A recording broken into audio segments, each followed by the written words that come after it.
Good day, welcome to the lecture series, Learn Unreal Engine 5.7.2 for Beginners. This video shows you how to use your character for a game in Unreal Engine. Hello, good day. Okay, so in this video, I will show you how to change your character. So when I press play, by default, this is the character that you use. That's the Quinn mannequin. So I press escape, go to the content draw. So I go to content draw, and I go to third person, and I go to third person, and I go to blueprint. This is the blueprint for the character that you're supposed to be using. Note I created a duplicate just in case, and the reason why I created a duplicate is because I have a tendency of making errors and making mistakes. And version control with Unreal Engine is relatively difficult. So what I tend to do, I tend to make backup files. I make backup files, and then the file that I want to use, I go to the file I want to use and make change the state and see how it works. And if I make any problem or make any errors and mistakes that I'm having problems correcting, I'll just go back to a backup file and replace the file that I'm using with the backup file. So let's go to the blueprint for the character.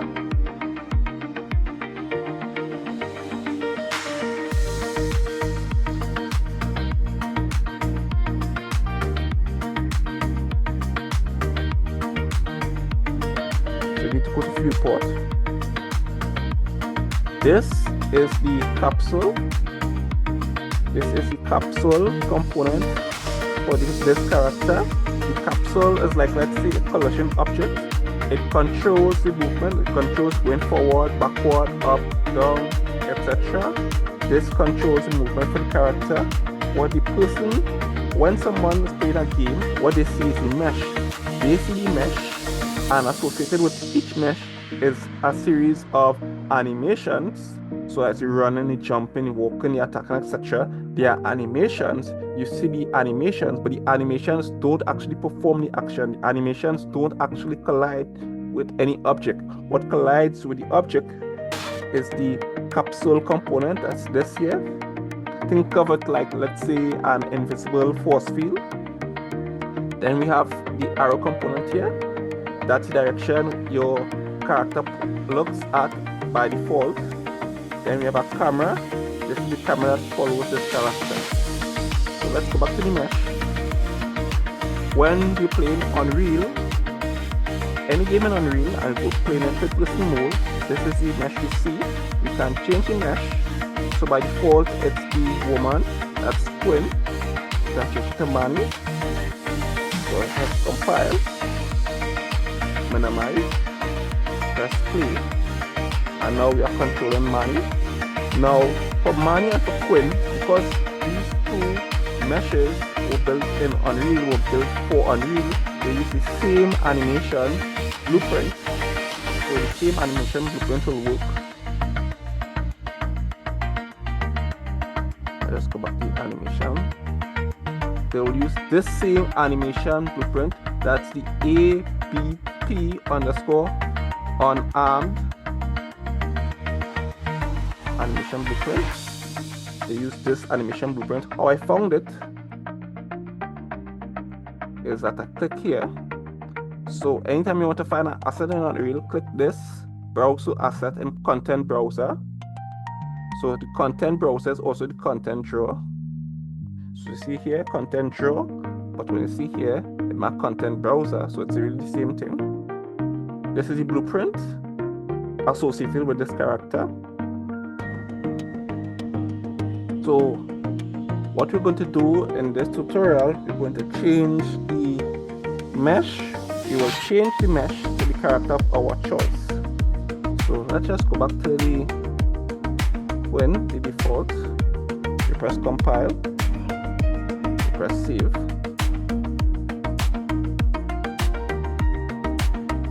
Close off this. Go back to the content drawer.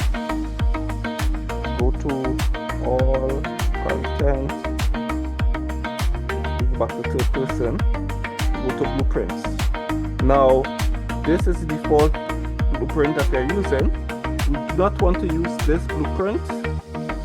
I want to keep this blueprint here because what I've learned from experience is that if I edit this blueprint and let's say I put a mesh on this blueprint, and in the future I want to, let's say, export the character, when I export the character, sometimes the character exports with the blueprint. If I don't click the uncheck to uncheck the blueprint, sometimes the character exports with the blueprint, and to override the blueprint in the folder that I'm working with.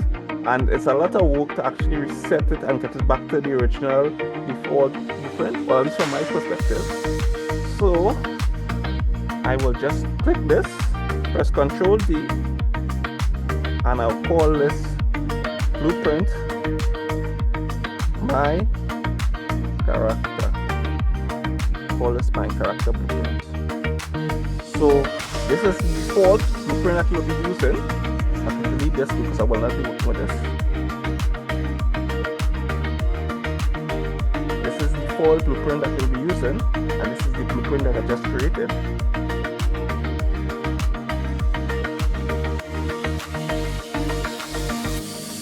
Call this my game character. So I'm sure this is the blueprint I'll be using, so I won't confuse this blueprint with any other blueprint. So I'll double click this, and I'll go to the viewport. Then I need to find the mesh that I want to use. So the mesh I want to use is the ledger. You know what? I've been using this mesh for a period of time. I'll use this mesh instead. The ledger.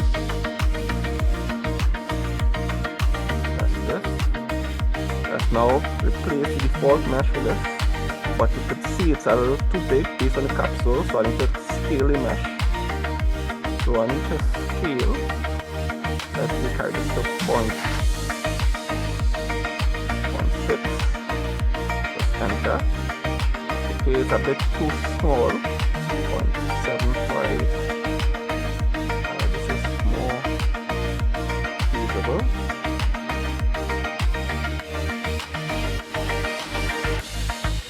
I'll do, I'll change my perspective mode. Front,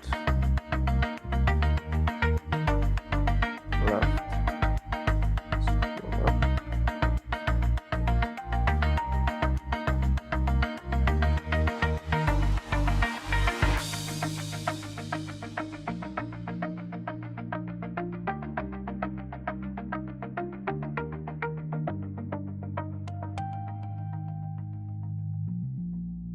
Now, by default, the blueprint that was associated with this mesh is the ABP on ARM.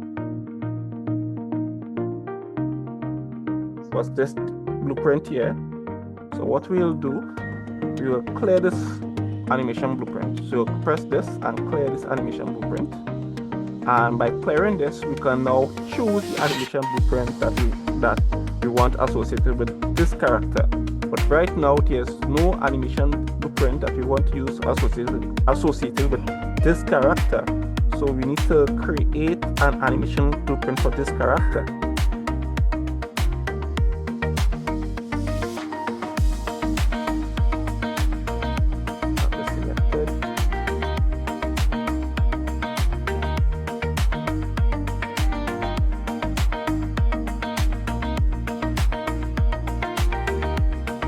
So this is the animations folder here. We want to tweak the animations so they will now be associated with this character here. So I'm going to import the animations.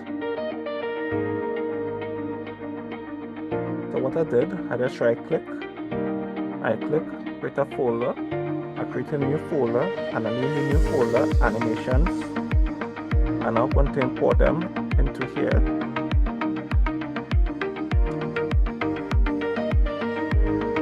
So let's import the animations for this character. You see the animations here, drag it across. When we're importing, skeleton. We look for the skeleton.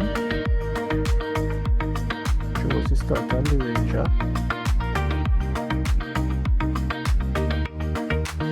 We're not selecting any textures, we're not selecting materials because we want the animations to use the materials and textures we already have applied.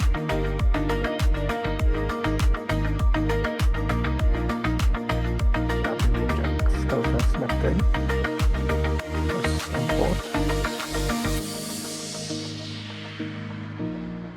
So the animations are working. To retarget any animation, what we'll do, just select any animation, right click, click retarget animations. This is the source skeletal mesh. We need to select the tag skeletal mesh. So let's just choose a target. Let's just choose an animation. Let's just choose an idle.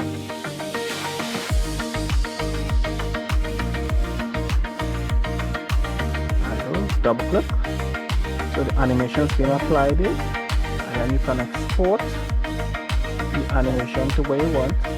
So I don't really want to use this animation, but I'll just put it somewhere.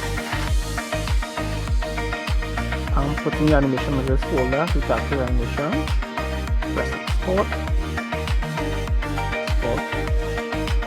Actually the folder has opened automatically. Go to that folder.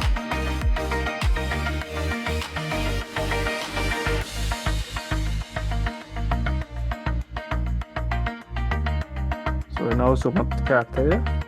This is the character here and the animation as well. So now that I've showed you how to target animations, I'm just going to delete this folder because I'm not going to use this. I already have my animations. I already have my animations here. By the way, I want to show you how to change the material of this ranger here. So what I'll do,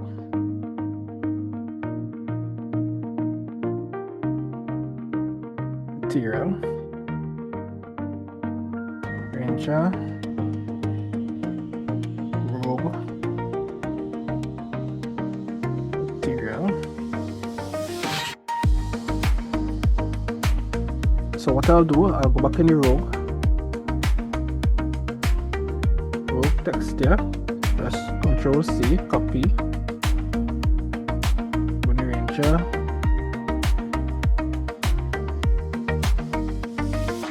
Ctrl V, paste, then I go to this material here,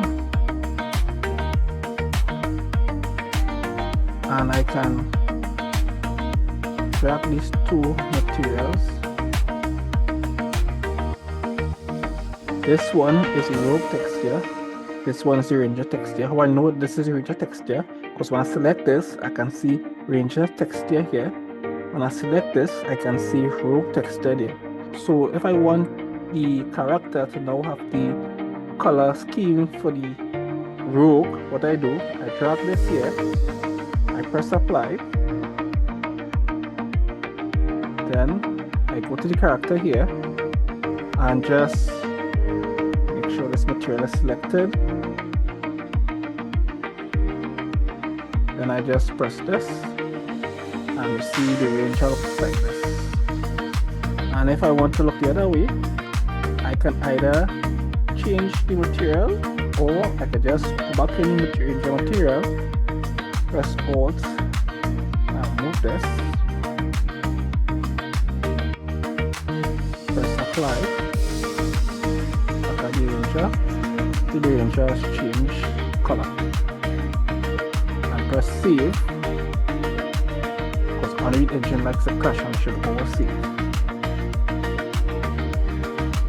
So I want to be able to change very easily in terms of this color scheme. So what I'll do, I'll right click, say create instance. Basically what an instance is, you have a parent material or the original material here. The instance is like a version of that material. So remember, we have a lot of these movies with time travel and alternate reality. You'll have a main reality and an alternate reality. So the main reality, the prime reality, is the base or the reference point all the different realities is based upon, and then we have multiple versions of the main reality, and these alternate versions are called alternate realities. That same principle is applied in terms of the materials and instances, and not just for material but for all asset classes in Unreal Engine.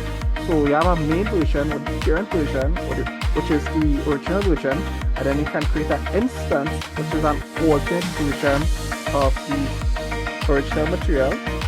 What I'll do here, I will create an instance and I will apply the instance to the ranger. So go to the ranger, double click, go to the ranger.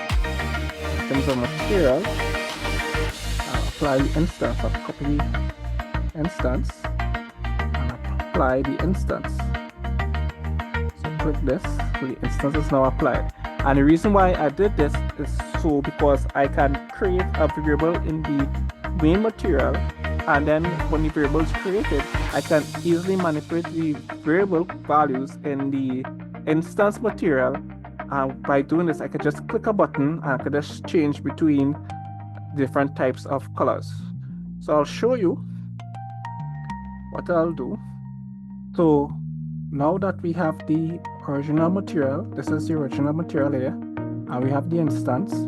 So we have the original material, and now we have the instance. So you go back to the original material, that's this. That's the original material. Now we have the two textures, the rogue texture and the ranger texture. We want to just click a button and we can just switch between the different textures. So what to do, right click, press static switch parameter, select, we give this a name, green, this is, well I'm just choosing green versus brown, but you can choose whatever name that you feel comfortable with. Select this, drag this here. So what will happen is that we send in one input value into this here, and we send another input value into this one here. So this is like a branch, and now it will have to choose between which parameter to feed as the base color. So we're feeding this into the base color. So the base color could either be this texture sample or it could be this texture sample. By default, we allow this to be true, and since this is the top one and this is selected as true, by default the default value will be the row, that will be the green.